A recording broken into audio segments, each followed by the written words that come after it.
दो social media activist और एक यूट्यूबर के खिलाफ एफआईआर हुई है क्योंकि उन्होंने राहुल गांधी के खिलाफ कुछ बोला था। तो इस देश में कश्मीर के खिलाफ बोलना अभिव्यक्ति की आजादी का हनन है, लेकिन इस देश में राहुल गांधी के खिलाफ बोलना वो जो है वो क्राइम है। बहुत बुरी है कांग्रेस और लेफ्ट साहब, सब खराब है, सब एंटी नेशनल पार्टियां हैं। आप दूध के धुले हैं भारतीय जनता पार्टी वाले। ये देश ही आपकी वजह से था। देश 2014 में ही आजाद हुआ था, उसके पहले तो था ही नहीं। और मैं ये मानता हूं कि अरुंधति रॉय का समर्थन करना भी बौद्धिक आतंकवाद है, क्योंकि अरुंधति रॉय बौद्धिक आतंकवादी है। अगर गोडसे का समर्थन करना बौद्धिक आतंकवाद है तो अरुंधति रॉय का समर्थन करना भी बौद्धिक आतंकवाद है, क्योंकि वो औरत जो आतंकवादियों के साथ बैठ करके भारत से टुकड़े टुकड़े करने की बात करती है वो बौद्धिक आतंकवादी है। गोदी मीडिया नाम का एक शब्द बड़ा चला है आजकल, गोदी media versus social media. Bharat में गोदी मीडिया की शुरुआत तो तभी हो गई थी जब इंदिरा जी के पति को पत्रकार के रूप में एक विदेशी गाड़ी रामनाथ गोयनका जी की कंपनी ने दी थी पत्रकार की नौकरी लगा के। वो पहले गोदी पत्रकार थे जिनको विदेशी गाड़ी दी गई थी, बंगला दिया गया था, क्योंकि वो देश के प्रधानमंत्री के पति थे। तो दोस्तों आज के वीडियो में हम देखने वाले हैं कि सपा प्रवक्ता अनुराग भदौरिया को ऑडियंस ने भरे सभा में दोस्तों ऐसा जलील किया कि शो छोड़ जाने को मजबूर हो गए अनुराग भदौरिया। और इस तरह से सवाल पे सवाल दागे गए, सवाल पे सवाल ऐसे दागे गए दोस्तों जो आपने कभी आज तक सुने नहीं होंगे, देखे नहीं होंगे। इस तरह से अनुराग भदौरिया दोस्तों छलनी होते हुए नजर आ रहे हैं। आइए देखते हैं पूरा वीडियो क्या है। कुर्ता फट गया पूरी तरह से अनुराग भदौरिया का। आइए देखते हैं पूरा वाक्य क्या है, पूरा वीडियो क्या है। और ऐसी लगातार डिबेट वीडियो आप तक पहुंचाते रहेंगे। तो प्लीज चैनल को सब्सक्राइब अगर आपने अभी तक नहीं किया है। अगर आप फेसबुक देख रहे चैनल को फॉलो नहीं किया तो फॉलो करिए, चैनल को सब्सक्राइब करिएगा, एक वीडियो को लाइक ठोकिए। आइए देखते हैं पूरा वीडियो, मिलते हैं वीडियो के। चलो भाई देखो अपने क्या करता है। विवेक श्रीवास्तव जी, इसमें तो कोई दो राय नहीं है। आतंकवादी सिर्फ वो नहीं होते जो बंदूक उठाते हैं, लोगों को मारते हैं, बल्कि बौद्धिक आतंकवादी भी होते हैं जो उनको आतंकवादियों को दरअसल एक उर्वरा जमीन तैयार करके देते हैं, एक आइडियोलॉजिकल वॉर उनके लिए तैयार करते हैं जिसमें जो बच्चे हैं, जो युवा हैं उसमें फंसे और वो गन उठाएं। तो बौद्धिक आतंकवादी जो हैं उनके खिलाफ भी कार्रवाई होनी चाहिए, उसमें क्या गलत है?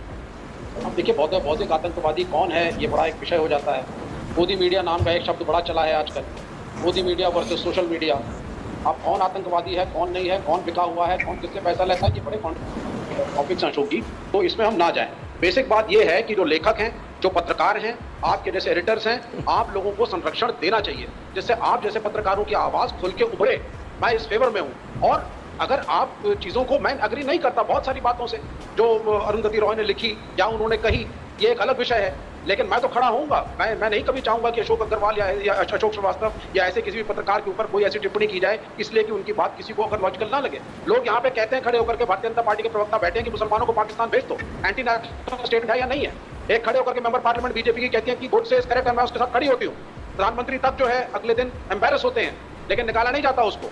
बिल्किस बानो आती हैं, उनका एक स्वागत किया जाता है फूलमाला के साथ, उनके जो रेपिस्ट थे उनको जब रिहा किया जाता है। तो क्या परिभाषा है देश प्रेम की, क्या परिभाषा है राष्ट्रवाद की, इसके ऊपर भी चिंतन करने की जरूरत है। मुझे नहीं लगता कि अरुंधति रॉय किसी पॉलिटिकल पार्टी के साथ जाकर के कैनवसिंग करती हैं, वोट मांगती हैं, या उनका कोई पॉलिटिकल एक अस्तित्व है। वो एक इंडिपेंडेंट लेखिका है, कुछ फोरम्स पे बोलती हैं, कुछ लोग सुनते हैं, कुछ लोग नहीं सुनते हैं। ये बात नहीं है। बात यह है कि साहब अब इनके पास मुद्दे नहीं रह गए हैं। राम मंदिर का मुद्दा ये नहीं भुना पाए, शंकराचार्य तक ने निंदा करी। जो देखा आपने अयोध्या में, चित्रकूट में, नासिक में, और ऐसे में 7 और तीर्थ दिला सकता हूं जहां पे हिंदू समाज ने खड़े होकर के भाजपा को नकारा। डेवलपमेंट के पॉलिटिक्स में बात नहीं करेगा, नए मुद्दे उठाए जा रहे हैं। अगले साल दिल्ली का चुनाव है, तो साहब कैसे एंट्री मारी जाए, तो एक नया मुद्दा उठाओ। ये सो रहे थे, अरे 2010 का मुद्दा था, बहुत बुरी है कांग्रेस और लेफ्ट साहब, सब खराब है, सब एंटी नेशनल पार्टियां हैं। आप दूध के धुले हैं भारतीय जनता पार्टी वाले। ये देश ही आपकी वजह से था। देश 2014 में ही आजाद हुआ था, उसके पहले तो था ही नहीं। कश्मीर तो 2019 से पहले था ही नहीं साहब इस देश के अंदर। आप ही लेकर के कश्मीर को आए हैं। ये इन वक्तव्यों से अब ये बाज आए और रियलिज्म में आए। जनता ने इनको एक करेक्टिव मेजर दिया है। ये सब करने से कुछ होने वाला नहीं है, और जो आप कर रहे हैं आप मॉरली गलत कर रहे हैं। मैं एग्री नहीं करता इस बात से। अगर कोई भी कहेगा कि कश्मीर भारत का अंग नहीं है, कश्मीर हमारे देश का अंग है, लेकिन एक लेखक को, एक पत्रकार को, एक राइटर को उसकी बात लिखने, कहने और सुनने का अवसर जरूर देना चाहिए। इससे कोई आतंकवादी नहीं बन जाता।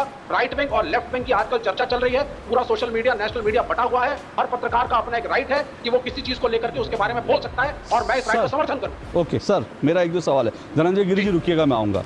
आपने अभी, क्योंकि आपने एक संदर्भ, मेरा वो विषय नहीं है, मैं उसमें ज़्यादा नहीं जाना चाहता, लेकिन अभी आपने कहा कि अशोक श्रीवास्तव भी कुछ बोलेंगे तो मैं उसको, और साथ साथ आपने गोदी मीडिया शब्द का इस्तेमाल भी किया। मैं ये कहता हूँ, क्या गोदी मीडिया शब्द का इस्तेमाल करना कुछ पत्रकारों के खिलाफ, कुछ पत्रकारों को टेलीविजन पर बैन कर देना, क्या ये अभिव्यक्ति की आज़ादी है? अभी आप, मतलब आप उनकी आज़ादी की बात कर रहे हैं जो लोग कहते हैं कि भारत जो है अपनी सेना का इस्तेमाल कर रहा है और पाकिस्तान बड़ा अच्छा देश है, पाकिस्तान नहीं कर रहा। जो ये कह रहे हैं भारतीय सेना बलात्कार कर रही है, उनके आप सपोर्ट में खड़े हैं, कह रहे हैं उनको अभिव्यक्ति की आज़ादी है। तो फिर मुझे लगता है, एक मिनट मेरी बात पूरी हो जाए, तो फिर मुझे लगता है किसी को गोदी मीडिया कहकर टैग करना और किसी को ये कह प्रतिबंधित कर देना, जो आप जिस गठबंधन में जुड़े रहे, इंडी गठबंधन, उस इंडी गठबंधन का एकमात्र सामूहिक फैसला पत्रकारों को प्रतिबंधित करना था। तब आपने क्यों नहीं आवाज उठाई कि भाई अभिव्यक्ति की आजादी होनी चाहिए इन पत्रकारों को भी? देखिए आप फ्री हैं एज अ पत्रकार। अगर आप चाहें, आप एक पर्टिकुलर पार्टी, एक विचारधारा, चाहे राइट विंग की हो या कोई और हो, एक पत्रकार के रूप में उसको समर्थन देना, उसके बारे में बोलना, यह आपका राइट है। इसके लिए कोई भी एक्शन, कोई भी केस, कोई भी क्रिमिनलाइजेशन, इसको मैं सही नहीं मानता। लेकिन एट द सेम टाइम ऐसे बहुत सारे प्लेटफॉर्म्स हैं अशोक जी, जहां अपोजिशन वालों को बोलने का खुला एयर टाइम नहीं दिया जाता, कम किया जाता है, फीडर तक बंद कर दिया जाता है या उसका वॉल्यूम कम किया जाता है, बहुत कुछ हो रहा है। तो इसको एक तरफा ना देखें आप। मैं ये मानता हूं दैट हर पत्रकार का, हर जर्नलिस्ट का राइट है कि वो अपनी पॉलिटिकल लाइन को ले, लेकिन एट द सेम टाइम ही हैज टू बी फेयर कि ऑपोजिशन के व्यक्ति को प्रॉपर एयर टाइम मिले। विवेक जी, मैंने फिर आपसे पूछा कि आप लोग अभिव्यक्ति की आज़ादी के झंडा बरदार हैं, आप लोग लगातार जो है अरुंधति रॉय के लिए आवाज़ उठा रहे हैं। मैं आपसे फिर पूछ रहा हूँ, जब 14 पत्रकारों को प्रतिबंधित किया, आप मेरे कार्यक्रम में आते हैं, आपको पूरा बोलने का अवसर मिलता है, आपको कहीं भी ऐसा नहीं होता कि आपको आपकी आवाज़ नीची कर दी जाती है। हो सकता है आपकी और मेरे विचार हमारे झगड़े होते हैं, हम लोग तेज आवाज़ में एक दूसरे पर चिल्लाते हैं, लेकिन उसके बावजूद आपको अभिव्यक्ति करने की आज़ादी मिलती है। तो फिर क्या आप लोगों ने अभिव्यक्ति की आज़ादी के लिए इन 14 पत्रकारों के लिए आवाज़ उठाई थी? ये मेरा कोई निजी मामला नहीं, मैं सिर्फ अभिव्यक्ति की आज़ादी के कंसर्न में पूछ रहा हूँ। वो देखिए, सभी पार्टियों का अपना अपना एक विचार था, जिसको बैठ करके इंडिया गठबंधन ने एक फैसला लिया था। उसमें एक मेजर क्राइटेरिया ये भी था कि क्या सरकार से प्रश्न पत्रकार पूछ रहे हैं आज या नहीं पूछ रहे हैं। ये जो मैं आपको एक विचारशील तरीके से बता रहा हूँ, तो वो एक अलग इशू है। देखिए, लेकिन कम से कम क्रिमिनलाइजिंग, पुटिंग केसेस पत्रकार के ऊपर, पत्रकार क्या, एक पत्रकार अडानी अंबानी या बड़े बिजनेसमैनों की तरह नहीं होता है। एक मिडिल क्लास के आदमी को केसों में फंसाना इसलिए कि उसने जो विचार व्यक्त किए हैं वो आपकी पॉलिटिकल पार्टी की विचारधारा से मैच नहीं खा रहे हैं, ये कहां तक फेयर है अशोक जी? सर, आपने अजीत भारती का नाम सुना है? जी। अभी आपको मालूम है अजीत भारती के खिलाफ एक एफआईआर हुई, 2 स्टेट में एफआईआर करने की तैयारी हो रही है। वो दोनों स्टेट कांग्रेस रूल हैं। और अजीत भारती पे एफआईआर किस लिए हुई है, किसने करवाई है? क्या आप अजीत भारती के साथ खड़े हैं? उसको भी तो अभिव्यक्ति की आज़ादी है। मैंने अभी नहीं पढ़ा है कि केस किस लिए किया है, उसका एग्जैक्टली क्या है, परंतु मैं आपको बता देता हूं सर, मैं आपको बता देता हूं। अभी चुनाव खत्म होने के बाद कांग्रेस रूल स्टेट में एक social media activist, 2 social media activist और एक यूट्यूबर के खिलाफ एफआईआर हुई है, क्योंकि उन्होंने राहुल गांधी के खिलाफ कुछ बोला था। तो इस देश में कश्मीर के खिलाफ बोलना अभिव्यक्ति की आज़ादी का हनन है, लेकिन इस देश में राहुल गांधी के खिलाफ बोलना वो जो है वो क्राइम है। क्या इस तरह की अभिव्यक्ति की आज़ादी, इस तरह के देश की कल्पना मैं कांग्रेस से उम्मीद नहीं कर रहा हूँ, और इसलिए मैंने आज कांग्रेस को बुलाया भी नहीं। मुझे मालूम है कांग्रेस के पास इसका कोई जवाब नहीं होगा, कांग्रेस के कार्यकर्ता चिल्लाएंगे, लेकिन मैं आपसे उम्मीद करता हूं कि आप तो अभिव्यक्ति की आज़ादी के झंडा बरदार हैं। कम से कम आज ही आप ही अजीत भारती के लिए आवाज़ उठा दीजिए। नहीं, मुझे नहीं लगता कि अगर राहुल गांधी के खिलाफ किसी ने कुछ बोला है और किसी ने एक एफआईआर फाइल करी है, तो मेरे ख्याल से अगर वो किस तरह का स्टेटमेंट है और क्या है, I need to go for that, number 1। लेकिन हाँ, एज अ लेफ्टिस्ट, एक वामपंथी के तौर पे फ्रीडम ऑफ प्रेस मेरे लिए सबसे बड़ी चीज़ है। हमारी सारी वामपंथी पार्टियां फ्रीडम ऑफ प्रेस की पैरोकार हैं। आप हमारे खिलाफ अपने विचार रखिए, आपको राइट विंग को सपोर्ट देना है आप जरूर दीजिए, लेकिन क्रिमिनलाइजेशन ऑफ द जर्नलिस्ट उसको हम सपोर्ट नहीं करते। धनंजय गिरी रिस्पॉन्ड करे। लेकिन एक बात मैं फिर कह रहा हूँ, विवेक श्रीवास्तव जी, एक और यूट्यूबर था, 11 महीने जेल में रहा। वो तमिलनाडु की सरकार ने, डीएमके की सरकार ने, कांग्रेस की सरकार ने एक यूट्यूबर को उठाकर 11 महीने तक उसको जेल में रखा। मैं यही कह रहा हूँ, होता क्या है कि बड़ी सेलेक्टिव आवाजें होती हैं। आप अभिव्यक्ति की आज़ादी के झंडा बरदार बनते हैं, लेकिन जहां पर किसी पत्रकार के खिलाफ यूट्यूबर, मैं बड़े साफ कह रहा हूं, मैं किसी भी तरह के पत्रकार, चाहे वो इस तरफ का उस तरफ हो, मैं उसके खिलाफ एफआईआर की जाए, उसके खिलाफ कार्रवाई की जाए, मैंने हमेशा उसके लिए आवाज उठाई है। लेकिन इसी देश में जब अर्णब गोस्वामी की गिरफ्तारी हुई, लोग ताली बजा रहे थे। अभिव्यक्ति का ठेकेदार, अभिव्यक्ति की आजादी का अडंबरदार, झंडा उठाने वाले, वो तब ताली बजा रहे थे।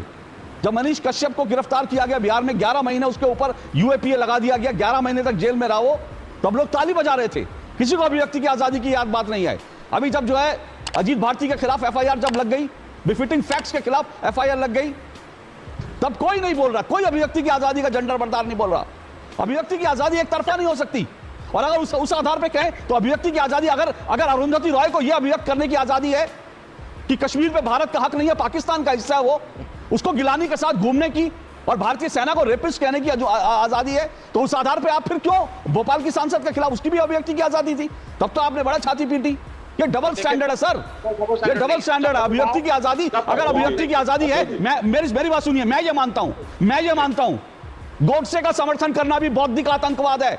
और मैं ये मानता हूं कि अरुंधति रॉय का समर्थन करना भी बौद्धिक आतंकवाद है, क्योंकि अरुंधति रॉय बौद्धिक आतंकवादी है। अगर गोडसे का समर्थन करना बौद्धिक आतंकवाद है तो अरुंधति रॉय का समर्थन करना भी बौद्धिक आतंकवाद है, क्योंकि वो औरत जो आतंकवादियों के साथ बैठ करके भारत से टुकड़े टुकड़े करने की बात करती है वो बौद्धिक आतंकवादी है। उसको कैसे आप उसको अभिव्यक्ति की आजादी का शील्ड देंगे आप, लेकिन बाकी लोगों की अभिव्यक्ति की आजादी छीन लेंगे? ये डबल स्टैंडर्ड नहीं होना चाहिए सर। नहीं है अशोक जी, आप बात ठीक कर रहे हैं, मैं आपसे एग्री करता हूं, लेकिन जब सिलेक्टिव पत्रकार, चाहे यूट्यूबर हो चाहे नेशनल मीडिया पे बैठे हुए पत्रकार, जब वो एक पॉलिटिकल पार्टी की बैटिंग शुरू कर दें, सर आप तय नहीं करेंगे ना सर, माफ कीजिएगा विवेक जी आप तय नहीं करेंगे ना कि कांग्रेस के लिए बैटिंग करना ठीक है, बीजेपी के लिए बैटिंग करना खराब है? ये आप तय नहीं करेंगे ना सर कि अगर डीएमके सरकार के लिए हम काम कर रहे हैं तो ठीक है, लेकिन अगर उत्तराखंड सरकार के लिए काम कर रहे हैं तो गलत है? सर मेरी बात सुनिए, इस देश में अगर अभी यूट्यूबर्स की जांच करा ली जाए तो आपको सब दूध का दूध पानी का पानी हो जाएगा कि कांग्रेस ने कितने यूट्यूबर हायर किए, बीजेपी ने कितने यूट्यूबर हायर किए। तो ये नहीं हो सकता कि एक पत्रकार दिन रात जो है कन्हैया कुमार के लिए बैटिंग करे, खड़गे के लिए बैटिंग करे, राहुल गांधी के लिए बैटिंग करे तो वो सही हो जाएगा, लेकिन कोई कह दे कि मोदी ने बड़ा अच्छा काम किया तो वो गलत हो जाएगा। ये डबल स्टैंडर्ड से निकलने की जरूरत है सर। नहीं, लेकिन इसकी शुरुआत में रूलिंग पार्टी को सर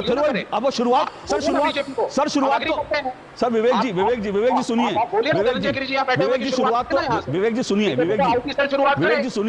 सुनिए, जो आप शुरुआत की बात कर रहे हैं ना, तो भारत में गोदी मीडिया की शुरुआत तो तभी हो गई थी जब इंदिरा जी के पति को पत्रकार के रूप में एक विदेशी गाड़ी रामनाथ गोयनका जी की कंपनी ने दी थी, पत्रकार की नौकरी लगा के। वो पहले गोदी पत्रकार थे जिनको विदेशी गाड़ी दी गई थी, बंगला दिया गया था, क्योंकि वो देश के प्रधानमंत्री के पति थे। उनकी जर्नलिस्टिक करियर क्या था मैं नहीं जानता, लेकिन उनको नौकरी लगती है एक विदेशी गाड़ी। उस समय तो विदेशी गाड़ी सोचिए, वो आज की तारीख में मतलब ये है कि आप किसी को मर्सिडीज दे रहे हैं, किसी पत्रकार को। मैंने आज भी नहीं सुना कि किसी पत्रकार को नौकरी लगती मालिक मर्सिडीज दे देता है, लेकिन मर्सिडीज दे देना और उसको बंगला दे देना और हैंडसम सैलरी देना, तो गोदी पत्रकारिता तो वहीं से। तो दोस्तों अगर आपको याद नहीं होगा तो मैं आपको पहले याद दिला दूं, ये वही विवेक श्रीवास्तव है जब पाकिस्तान का जब पानी बंद किया गया था तो आकर के रोड पे खड़े होकर के दोस्तों चीख रहे चिल्ला रहे थे कि पाकिस्तानी हमारे भाई हैं, और पाकिस्तान में भी ऐसे लोग हैं जो जिसकी कोई एकदम निर्दोष, जिनकी कोई जरूरत मतलब जिसकी कोई गलती ही नहीं है, उनका पानी हम क्यों रोके। मतलब दोस्तों इनका हरकत दिखेगा पाकिस्तानियों के लिए, इनका दर्द दिखेगा।